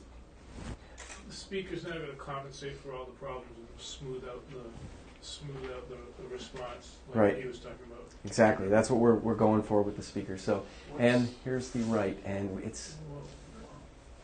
What's up around 5K? Yeah, what's that? See it from here. There's There's a dip in the highs that I'm seeing too, or in the green. Up around here? Yeah. Yeah, there's something going on there, and that might have something to do, because that is a smaller range, might have something to do with something going on, immediate reflection that could be canceling it as well. But the interesting that the right speaker, if I go back and forth, it's the right speaker that has the most problems. That's interesting. They're both brutal. They're both, yeah, right. Let's face it, you couldn't work with that. You could not. But, I mean, the lesson here is look at this perfectly ordinary, nice room, and then look at what the frequency response is. I mean, for sitting around and having a meeting, this is a great space. For trying to do anything serious audio-wise, forget it. I mean, without the ESP. And the amount of correction that the flatness of that green line, when you look at what you're starting with, the red line, it would that's be up front. stunningly impressive. It might be, Still not good enough, but Here, what I'm going to hear is a completely out of balance What was the blue line? if the only place that this is correction is valid it is was where that actually dropping microphone its is. notches. See, it's pulling the energy down with an Okay, so this is EQ. the final response. Yeah, exactly. It's oriented to the left side of the room. I would say the reality is what. What's that? Right now, I would hear like the guitars peaking or the bass. Cool. Thank you. Or the hi-hats might be a little bit. Honestly, I couldn't begin to guess what you can hear over there unless we measured it. The only thing you can say for certain is what's happening where you measured it. But there would be something weird about it. Probably, because the room is so irregular. It's imaged over here. It's imaged over here, and by all means, let's hit play. Anybody that wants to come up and take a listen from right here. Listen from here as compared to where you're sitting. The point being, if we had played music here before doing anything to those speakers, you would all have agreed it sounded pretty good. Once again, we started pretty good, and we go to refine. Okay, so right now it's not in. This is just the speakers. Joining us on stage, Mr. Jeff Beck. That's over here. You can hear the shift. But what's amazing is that if you're standing here, you say, "Where's the center image?" And you can point between the speakers.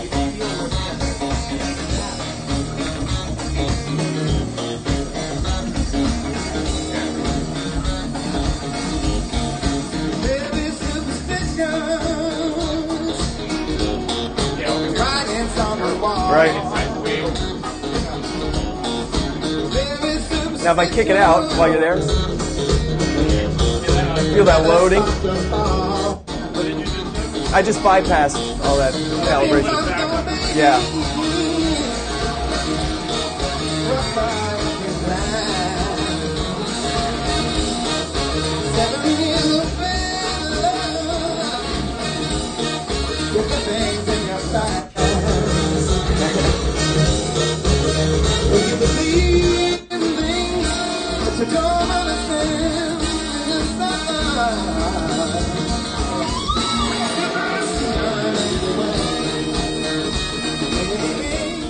So now going back to the multiple positions, I can set presets with our software, and we actually have, this is something you may not know, Tom, but this little, do you guys carry the Shuttle Express? We've actually installed the driver into a program that we have, so you can store presets on the buttons, so you can have engineer position, producer position, you can have your mute volume control right here, and just toggle through, and the software can just live in the background on your computer.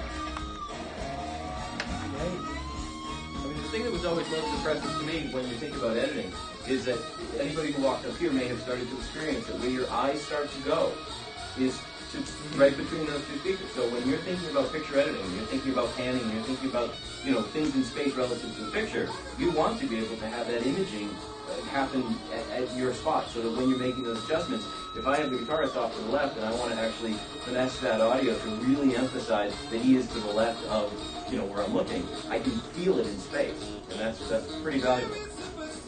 Paul, I didn't ask this before, but how's this all being routed? Where's the computer wind up being in the computer? Because that's obviously a Mac, that's a PC. Yeah, I'll give you a quick rundown on that. Pretty simple. We're just simply taking the audio output from the Mac Mini, and I'm feeding it into an ABC switcher. So we're only sending the output to one pair at a time. In this case, the largest ones, the DSP-driven ones. But this microphone is being fed into Paul's PC, the output of which is being fed through to... Are you going directly, or are you going through the right, no, yeah. no. So the PC is just... It's just controlling the calibration. Programs the speakers, it's not in the loop. It's not in the loop for the audio path at all. The control path and the audio path are separate. The audio feed is the only source is the Mac Mini coming from this movie. And this is a direction that Genelec is definitely going. We're going more toward, because one of the things that is happening obviously more and more is production is being done in more and more non-acoustically treated or shaped rooms, or in cubicles and rooms where it's really important to be able to really fine-tune the calibration, because if you don't have the finances or the wherewithal to treat a room right, you need to do it somewhere, and do it from the source. It's the easier solution at that point. It's a great tool. I mean, these are some of our. I mean, we sell a lot more of the analog, the smaller stuff, but these, for where the demand is, it's incredible how you can get the work done. I recently did a project at home, and it was amazing. I just brought it into a bedroom and calibrated, and I was able to get, some work done that was pretty challenging. We had like these footwork that was being done. It was a flamenco dancer and like this guitar, and trying to get the feet to sound like feet was like impossible. And once I had the room calibrated, the speakers calibrated, I couldn't believe what I was able to get done. And that blew my mind. I was like, that's it. Next paycheck is going towards it. Okay, smart question. So when the power goes off on the speakers, you're done for the night, you have to reload the digital signal to it? How do you remember? We have a single setting that can be stored. So you can store this and disconnect the network and just let them be calibrated, and it'll be fine. It's got flash memory in there. Otherwise, software, your setup file would be sitting on your computer. And actually, you could create a quick key for it. We have another part of the software called AutoLink. Actually, it's a separate program right here. I can't get to, oh, here it is. Where I've got settings already, different setups that I've connected to a quick key. So Control F1 is one setup.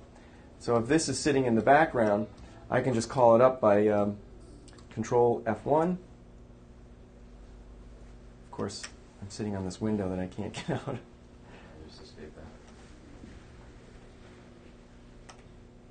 There we are. So I'll drive this up a little bit again. I should point out, actually, what I just did was brought up a setup that speakers that don't exist. You can see there's all these speakers that, hey, these aren't online, because I didn't create the setup file with these speakers. So. And this control app has a Mac version? Yeah, there's a Mac and Mac. And the Snow Leopard version was just released. The nice thing, too, is that with Genelec, we have a community website, so you can join that. From there, there's forums. There's also, anytime there's new software that's available, you can download it from that site. I assume it's only the Intel chip now for the Mac. It only works with the Intel chip Mac. We have earlier versions as well, yeah. Some of us still have. Yeah. I mean, we were still, just up until last year, I was still testing for versions of Panther, It's like, You want to drive that up a little bit? Sure.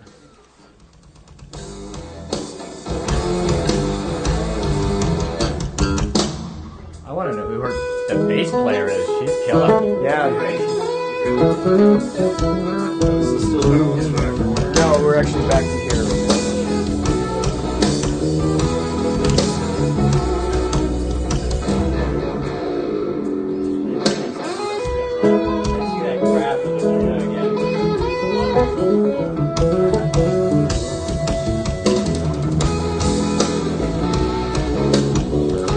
Where you're sitting is where I calibrated, so you can clearly hear that if I bypass it again. Oh, yeah. Oh, yeah.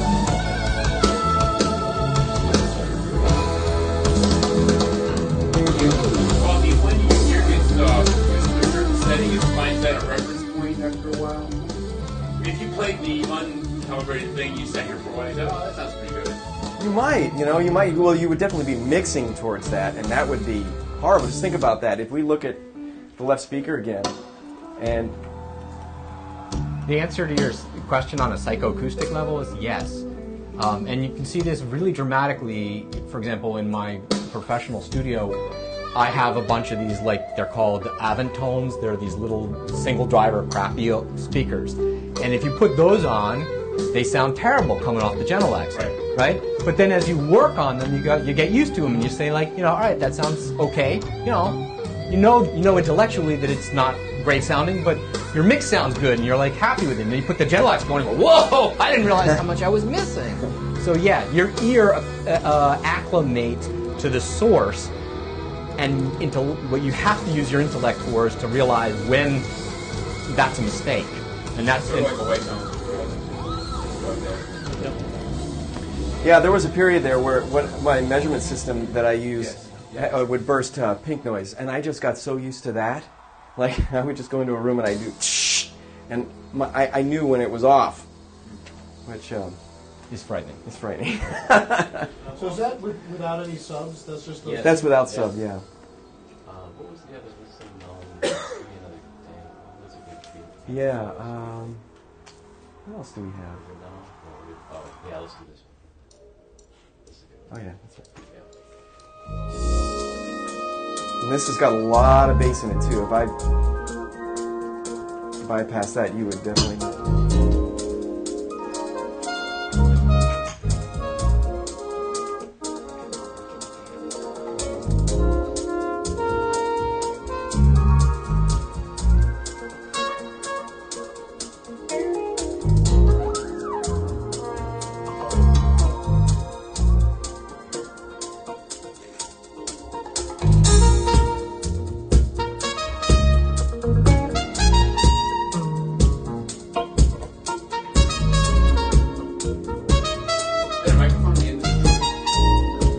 Yeah. Play it.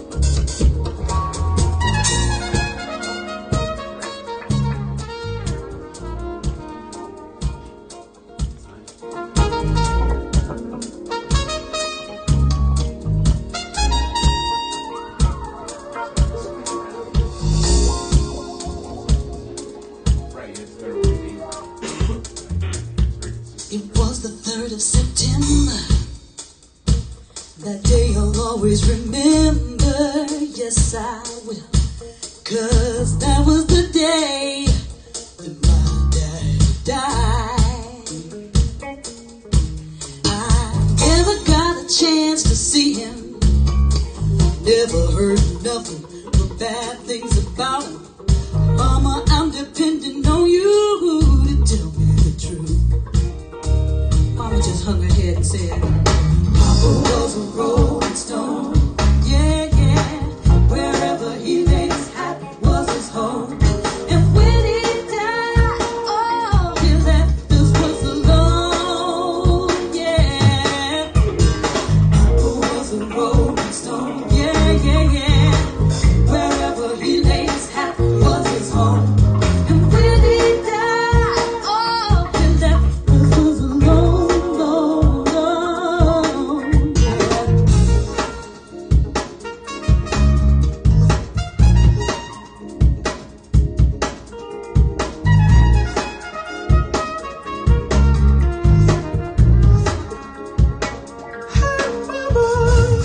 Is it true what they say that Papa never worked a day in his life?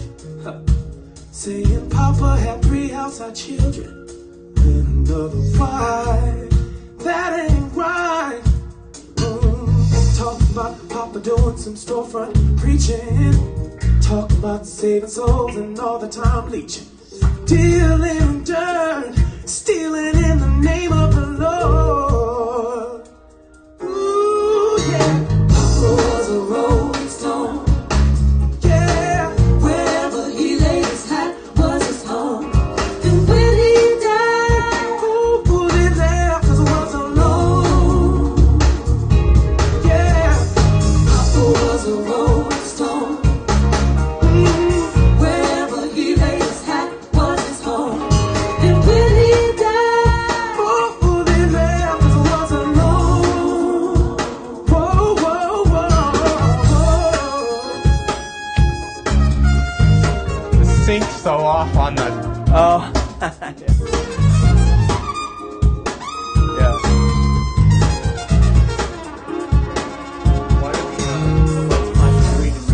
Good question, because we're overloading a little bit on the digital signals.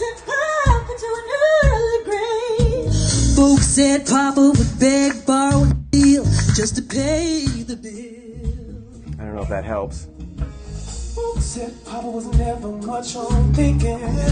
Spent most of his time chasing women and drinking. Mama, I'm depending on you to tell me the truth. Ooh, yeah. Papa was a rolling stone. Yeah. Wherever he laid his hat was his home. And when he died, ooh, he left us was alone. Left us alone, yeah. Sorry? These guys? We're not driving right. We switch over to them, sure. Put them up here. All that left us was alone, yeah. We didn't balance up one here to the next to the next. Hang on, look at these guys. Oh. Power problems here. Yeah, overdriving. It was the way we were driving.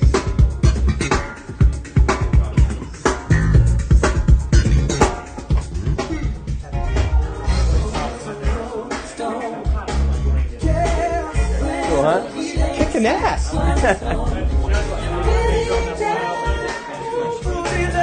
I'm sorry? Now we're listening to the little guys in the sub here. Sorry? Turn off the sub. I can't, unfortunately. It's the way it's integrated.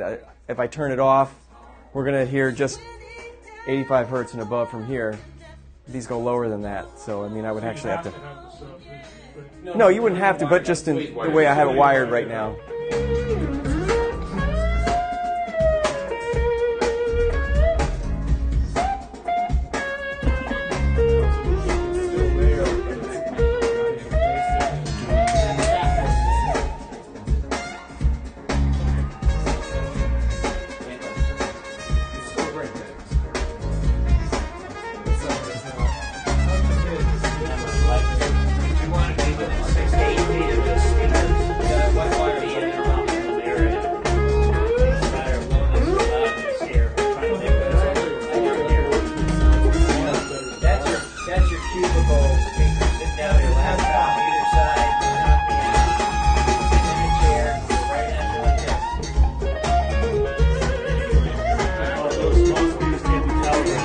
They can. Yeah, not with the software, but they have tools on the back. We have desktop control, bass tilts, and a treble tilt. Yeah, absolutely. Switches, like dip switches? Yeah, there's dip switches on those as well. With those from the Yeah. 1032s. Yeah. So we got the same capability here. Designed to be just like all the others. Now we're back to the full system. Go back to the others?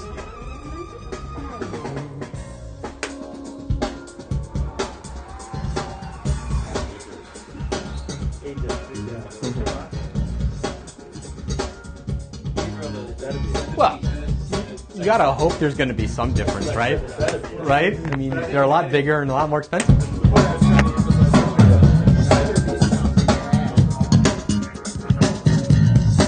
As they go up in the size, you're just adding lower and louder. Right. You're reacting more to the big speakers because you're sitting farther away. Right. Those 60-10 sound great, but you've got to be within where they're intended to be. Right. There's 6 to 8 feet. Right. There's a listening distance. I mean, if to set up a real fair comparison to all of them, That stuff that you're missing. I'd put these closer. You know, kind of set it up like this, in a little bit more and closer, and then have the others come out. And then you would hear like, wow, they all actually have that same characteristic. Invent the law of physics.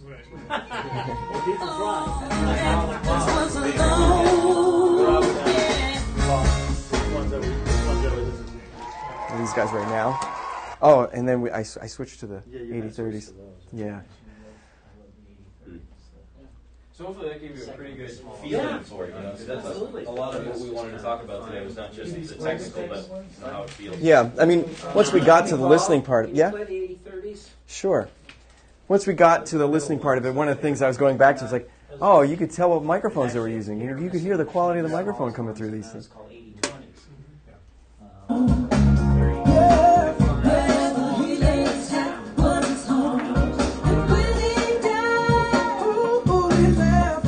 So these are not calibrated right now, but I'm going to go ahead and flip a couple switches. Could you turn the light back on for a second?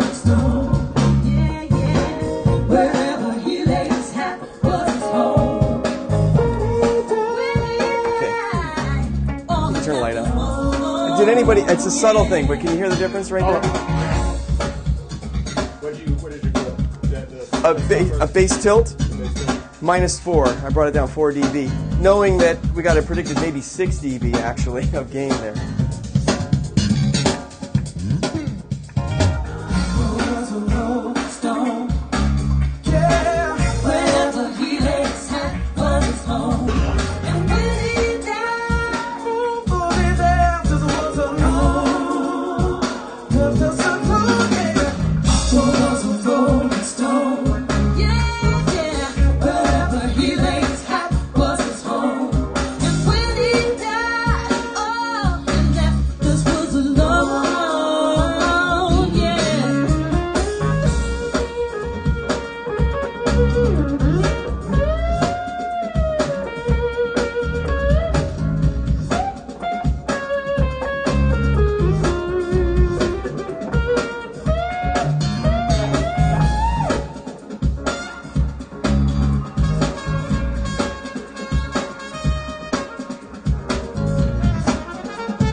Paul was using a term called tilt.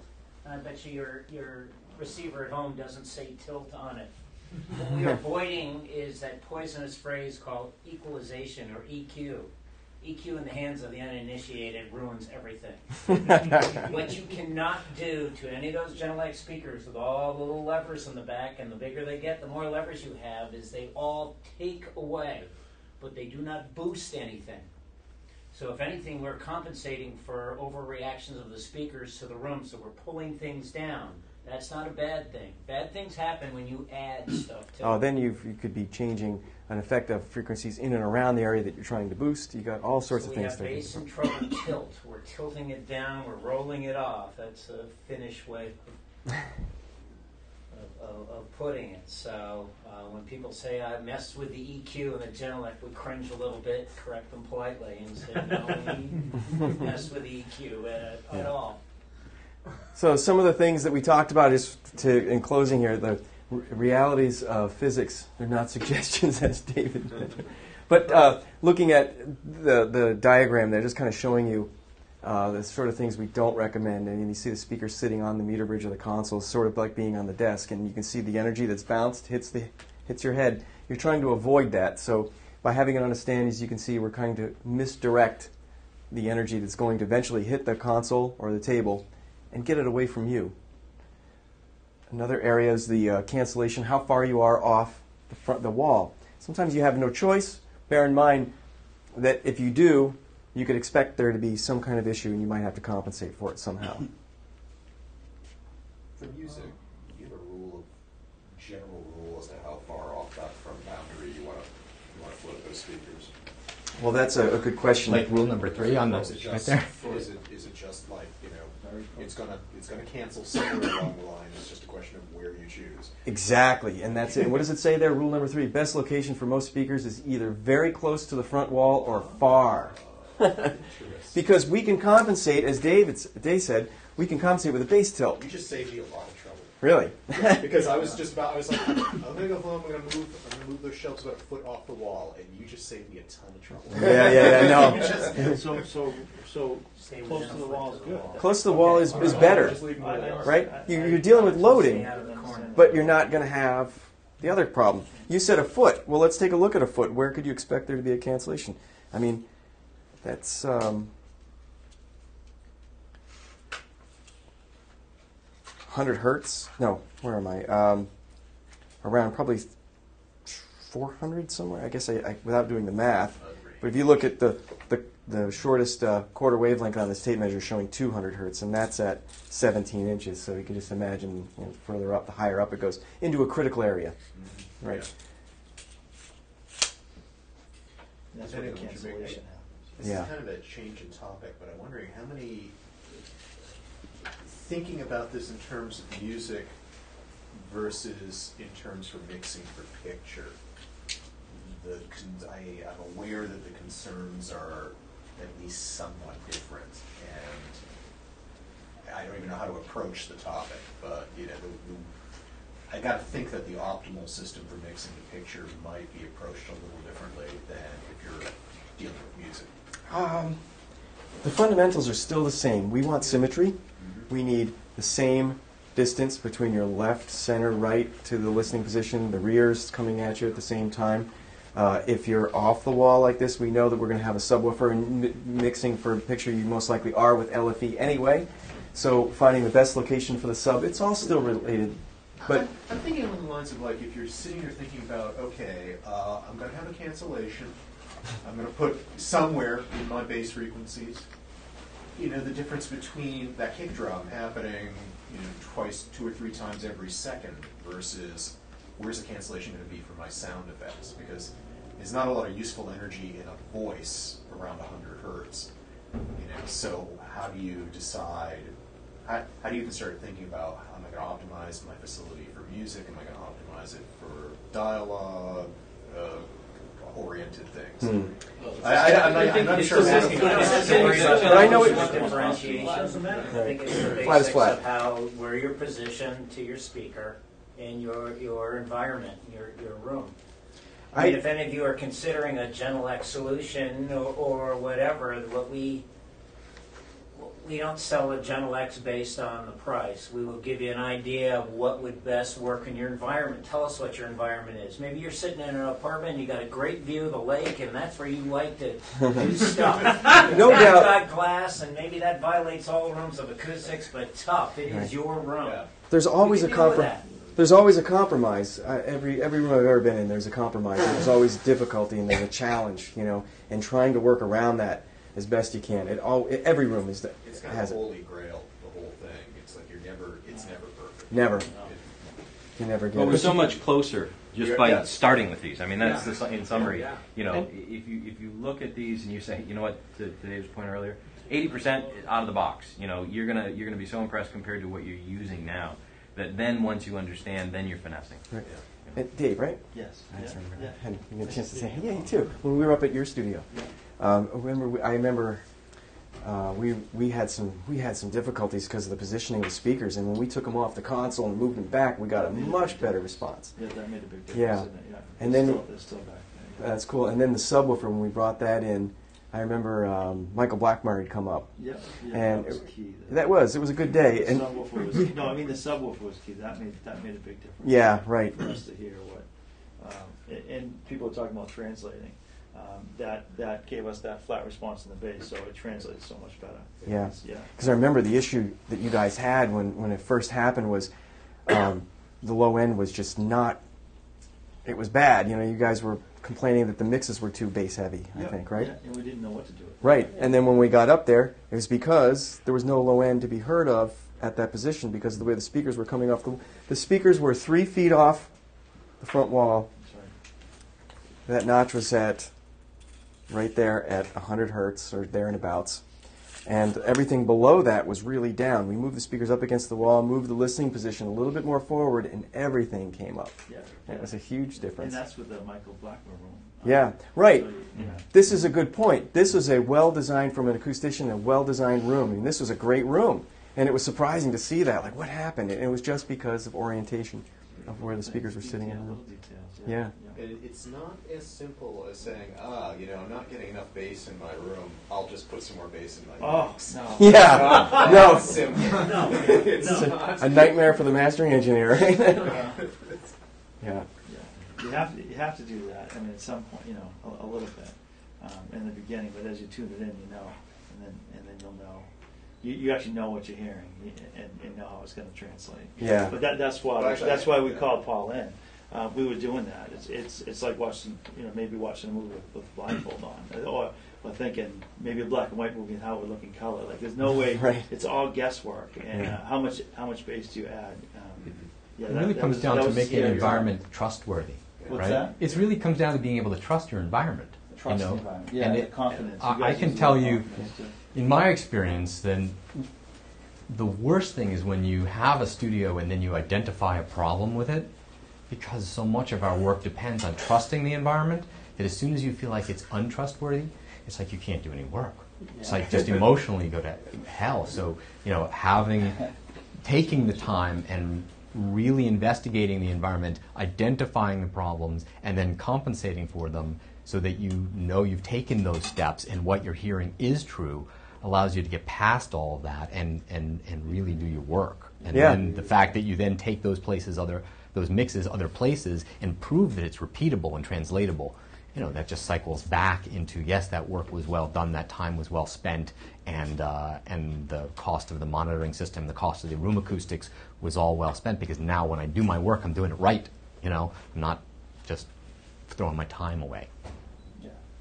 Yeah, interesting, because when you know the deficiencies in your room, and that changes everything, and it makes it so much better. Just to know that you have a problem. We have a problem in our demo room at 30 hertz.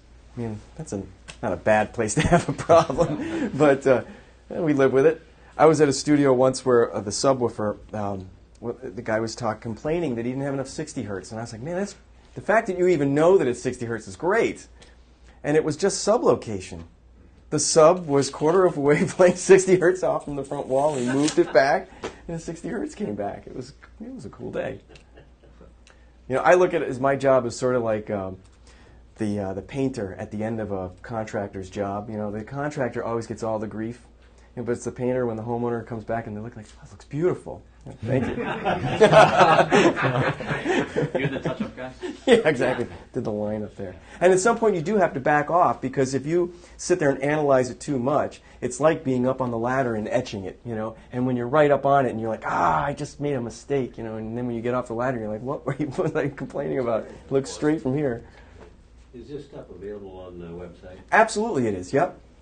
Yeah, we do. We have a learning center on our website. How you navigate to it is you will find it by hitting. Yeah, it's on there's a left-hand computer. Is this computer online? Yeah, let's do it. I'll navigate to it. Start with Genelec.com. Yep. No, you start with rule.com, and then you go through rule. Right, exactly. And then you could go to professional monitors. By the way, I should By the way, I like the color coding. Yeah. What do we want to do? Learning Center? Learning Center, right there. And there's the community I was talking about earlier. That's another great place. So this is where we talk about our technologies. We also have test signals. If you need some signals, you can download them there. Sweet pink noise and 85 hertz. What else do we have? Simulations. Yeah, so the Learning Center in general, maybe we don't need to go through all of it right now, but I think that's probably a very good resource. Yep, selection guides to know what size speaker would work for my room. Those are helpful. A lot of very good information. Great. Are there any Publications, I think. Presentations and tutorials, that's the There one. you go. Okay. There you go. I'm sorry? Are there any floor plan like guides to if you have if you're editing in a certain place, this is where you set your speakers up to make it work right on the website, or no? Not so much as like we talk about loading. You know, like here's what you can expect if the speaker's up against the wall and it's closer, you can use this. But so you just use that as a guideline, starting point. But you can always use us as a source. I mean, I do that all the time. I'm talking to people all the time. Like, just give me a drawing. You know, send me a JPEG or whatever, and I can usually make a good prediction just based on that. It has nothing, not much to do with your end of it, but is there a name, or if I was looking for an engineer, contractor type person who would have the test equipment, who could go to a theater somewhere and tweak their system to make it not movie in certain levels, what would I look for? Am I looking for an acoustic engineer? An acoustic engineer, yeah. In the yellow pages, there we go. You'll find them there. You know, we if it's No, not me. Typically, commercial cinema, you'd be looking for the guy who built the cinema, the system for the theater. Yeah. Typically, if it's a professional cinema, it should have been. Well, yeah, like certified. There's or standardized. Exactly. You would hope. So you can pretty guarantee it's gonna For the indie cinema market, that's probably where you're talking about. Is the theater has some state, you don't know what it is, and you don't know how it's been calibrated. Yeah. There, if you get that controlled environment, it'd be nice to have it set up. You can also go to the Boston Audio Engineering Society website or the Boston Acoustical Society website, and many of those members will do exactly what you need. And failing that, you can also just email me and I'll put you in touch with people.